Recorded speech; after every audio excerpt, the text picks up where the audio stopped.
Hello കൂട്ടുകാരെ, ഇന്ന് നമ്മൾ വീഡിയോയിൽ കാണാൻ പോകുന്നത് മൃഗങ്ങളുടെ ആനയുടെയൊക്കെ ശല്യങ്ങളാണ്. തമിഴ്നാട് നീലഗിരി ജില്ലയിലെ ഏറ്റവും പ്രധാനപ്പെട്ട ശല്യങ്ങൾ നമ്മൾ കണക്കാക്കപ്പെടുന്നത് വന്യമൃഗങ്ങളതാണ്. എവിടെ പോയാലും ആന, പുലി, ഓരോ മൃഗങ്ങളായിട്ട് ഓരോ ഭാഗത്തു കൂടെ ആയിട്ട് ഇപ്പോൾ കൂടുതലായി കൊണ്ടിരിക്കുകയാണ്. ഒരു സമയത്ത് ഇവകൾ കാട്ടിൽ തന്നെ അധികം കണ്ട് അങ്ങനെയൊക്കെ കുറഞ്ഞ ഒന്നോ രണ്ടോ അങ്ങനെയൊക്കെ ഉള്ള കാണാൻ പറ്റിയിരുന്നത്.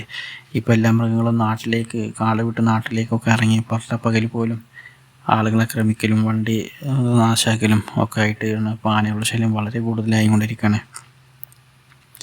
അതിരാവിലെ പോകുന്ന ബസ്സിന് മുമ്പിലും അതുപോലെ ബസ് വലിയ വാഹനങ്ങൾക്ക് മുന്നിൽ വന്ന് പെട്ടാൽ കുഴപ്പമില്ല, അതിലുള്ള ആളുകൾ എങ്ങനെയെങ്കിലും അതിലിരുന്ന് അറ്റാക്ക് ചെയ്യുന്നത് കുറവായിരിക്കും.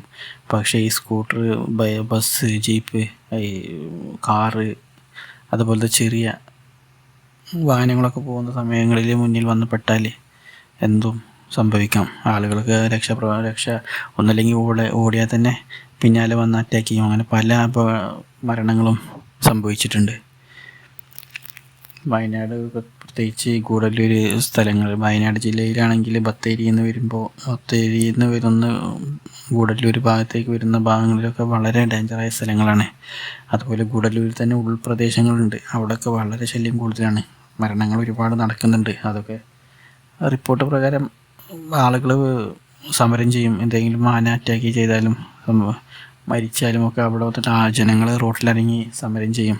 പക്ഷേ അതപ്പോൾ തന്നെ എന്തെങ്കിലുമൊക്കെ ഒരു പോലീസുകാർ വന്ന് അവർ പരിഹരിച്ചിട്ട് അങ്ങനെ പോകും. പിന്നീടും അതിൻ്റെ സംഭവിക്കാറ്. ന്യൂസിലും അതൊന്നും വലിയ പബ്ലിസിറ്റി ആയിട്ട് ഇത് വരാറില്ല. അതൊക്കെ ജനങ്ങൾക്ക് മനസ്സിലായി ഇതൊക്കെ സർവ്വസാധാരണ എന്നൊരു നിലയിലായി ഇപ്പോൾ ജീവിതം മുന്നോട്ട് കൊണ്ടുപോവാണ്. അതിരാവിലെ തേയില പറിക്കുന്ന ആളുകളുടെയൊക്കെ അവസ്ഥ വളരെ കഷ്ടം തന്നെയാണ്. അവർ രാവിലെ പോകുന്ന സമയത്ത് അവിടെ ഉണ്ടാകുമോ ഒന്നും അറിയില്ല. 7 മണി ആ സമയങ്ങളിലൊക്കെ ആയിരിക്കും ജോലിക്ക് പോകുന്നവർ.